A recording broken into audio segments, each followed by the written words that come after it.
Apparently, former Congresswoman Katie Hill is getting a movie made about her.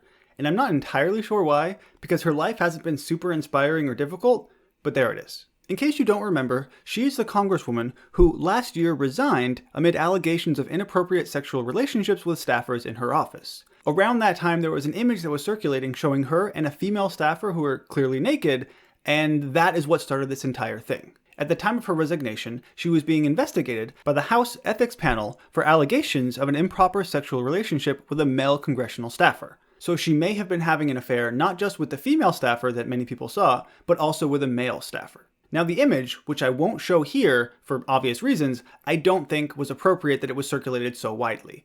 And she attributes that to her husband, because he was, quote, an abusive husband who seems determined to try and humiliate me. So she believes he is the one who leaked that photo, which led to her resignation and everything else that happened. Now at this point, you might be wondering, why is she getting a movie? And that's a good question. Apparently this movie is going to be a film adaptation of a book that she already wrote. In response to the news that there is going to be a movie about her, someone who claimed to be her former staffer went on Twitter, apparently hacked her congressional Twitter account, and said essentially how ridiculous it was that this was happening at all. A sentiment that I agree with. They tweeted a lot of things, but it can mostly be summed up in a few sentences. They said that Hill's story is also one of workplace abuse and harassment, that Hill can be both a victim and a perpetrator, saying that she is not a hero for women, and that she took advantage of her subordinates and caused immense harm to people who worked for her, many of whom were young women just beginning their careers in politics.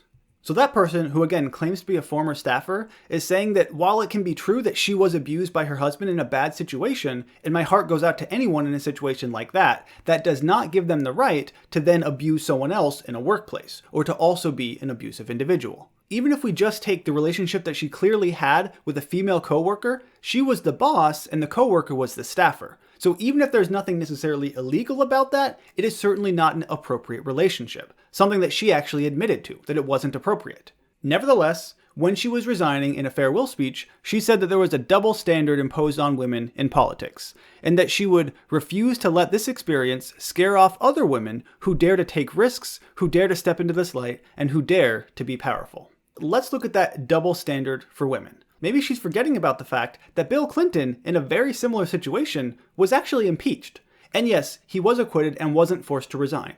But that's because of her party, the Democrats, allowing it. The other issue I have is that according to some in the Me Too movement, if there is a power dynamic in a relationship, then the consent is not actually viable, that it doesn't count. One example of this is what happened with Aziz Ansari. What essentially happened is that someone went on a date with Aziz Ansari, and he was doing a bad job at reading the cues they were giving him. Now, because of the power dynamics in play, many people were saying that he was sexually assaulting her. Because again, she couldn't properly give consent, because if she had said no and left, apparently he could have ruined her career. So because of things like that, power dynamics are now becoming a complicated issue when it comes to relationships. But that doesn't count, I suppose, if you're bi, or if you're a Democrat, or if you're in Congress, or something. For some reason, Katie Hill is supposed to get a pass when people like Aziz Ansari, who's a guy, don't get a pass. So if you want to talk about a double standard there, here we go. And I do recognize that there can be issues when there are power dynamics in relationships, but that doesn't mean that consent is not a possibility. And all of this is not even taking into account that the other allegations may in fact be true. It's entirely possible that she was sexually harassing or abusing people in her workplace, as this former employee alleges. And if that is true, well, it's not really a type of person we should make a movie about. Because so many people on the left see her as a victim, if they make a movie about her and share part of her story, because it certainly won't be the entire thing, well then that's just cementing this idea. The idea that women and men have double standards in politics. And it's something that I see brought up time and time and time again when they're talking about Kamala Harris, and it just frustrates me to no end. But that's a topic for another video, not this one. Anyway, I think it's fairly ridiculous that Katie Hill is getting a movie after resigning over a sex scandal. And that does seem like a double standard, because how many movies about men would be made in that instance?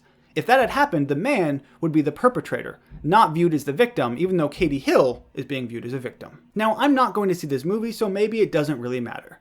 I'm just not a fan of the narrative that's being pushed that Katie Hill is a victim, even though she did have an affair with a female staffer, we know that for sure, and there were allegations that she had had affairs or at least sexually harassed other staffers. I'm just not a fan of propping people up like that as victims. As always, thank you for watching, and I'll see you next time.